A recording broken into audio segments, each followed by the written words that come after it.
মালদা দক্ষিণের শামশেরগঞ্জে কংগ্রেস এজেন্টকে মারধরের অভিযোগ। মালদা দক্ষিণের শামশেরগঞ্জে সেখানে কংগ্রেস এজেন্টকে মারধরের অভিযোগ। বুথের সামনে কংগ্রেস এজেন্টকে মারধরের অভিযোগে উত্তেজনা ছড়ায়।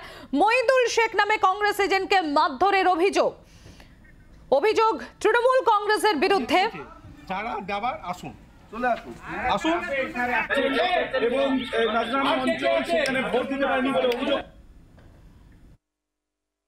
আমাকে কইছে তুই ভোট দিতে মানা করিনি, তোকে কেন ভোট দিতে গেলি, সালাকে ছেড়ে দে।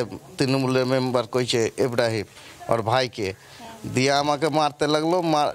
যাতে পেয়েছে তাতেই মারছে। আমার একটা পা ভাঙা ছিল, অতিও মেরেছে। এমন করে রড দিয়ে, রড ছেনি। তো আমি বললাম লাঠি, আমি বললাম মারছো কেন চাচা, তুমি আমাকে মারছো কেন, আমি তো ভোট দিতে এসেছি। লেগেছে পায়ে, একটা পা ভাঙা আছে, ও পায়ে মেরেছে, পিঠে মেরেছে, হাতে মেরেছে, এই যে দেখেন। তারপরে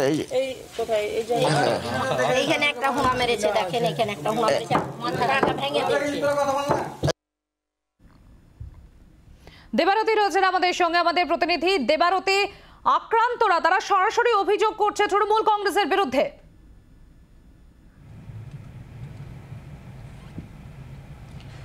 দেখো, শুধুমাত্র তৃণমূল কংগ্রেস নয়, যারা নির্বাচিত গ্রাম পঞ্চায়েতের সদস্যরা রয়েছেন তাদের বিরুদ্ধে সরাসরি অভিযোগ করছেন। এবং প্রথম দিকে শান্তিপূর্ণ নির্বাচন হলেও যত বেলা বাড়ছে আস্তে আস্তে কিন্তু দুপুরের পর থেকে কংগ্রেস কর্মীরা বিভিন্ন জায়গা থেকে তারা অভিযোগ করছেন যে তাদেরকে কোথাও মেরে ধরে এজেন্টকে বের করে দেওয়া হয়েছে, কোথাও বা যারা ক্যাম্প অফিসে বসেছিলেন তাদেরকে মারধর করা হয়েছে, কংগ্রেসের যারা সমর্থকরা তারা ভোট দিতে যাচ্ছিলেন তাদেরকে মারধর করা হয়েছে।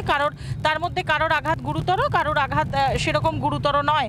ইতিমধ্যেই আমরা দেখেছি যে মইদুল শেখ নামে এক ব্যক্তি, তাকে মারধর করা হয়েছিল বলে অভিযোগ এবং তাকে ব্লক প্রাথমিক স্বাস্থ্যকেন্দ্র ধুলিয়ান সেখানে প্রথমে নিয়ে যাওয়া হয়েছিল। সেখান থেকে তাকে জঙ্গিপুর হাসপাতালে ট্রান্সফার করে দিয়েছেন ডাক্তাররা। এবং পরবর্তীকালে আমরা যেটা দেখতে পেলাম যে সেই ঘটনাস্থল পরিদর্শন করলেন ঈশা খান চৌধুরী, মালদা দক্ষিণের কংগ্রেসের প্রার্থী। এবং একই সঙ্গে কিন্তু আরও একজন, তিনিও আমরা হসপিটালে থাকাকালীন তিনি এলেন, তিনিও নিজেকে কংগ্রেস কর্মী বলে দাবি করলেন এবং তিনি বললেন যে তিনি মনিরুল শেখ এবং তিনি বুথে কংগ্রেসের যে ক্যাম্প অফিস সেখানে বসেছিলেন, তাকে মারধর করা হয়েছে, এরকমটা অভিযোগ। তবে তৃণমূলের পক্ষ থেকে এই ঘটনার কোনো সত্যতা তারা মানতে চাইছেন না, তারা বলছেন না এ ধরনের কোনো ঘটনা ঘটেনি। তবে আমরা দেখেছি যে বেশ কয়েকজন আহত হয়েছেন, কারোর আহত যারা হয়েছেন তাদের আঘাতের সংখ্যাটা কারোর বেশি, কারোর হয়তো পরিমাণটা কম।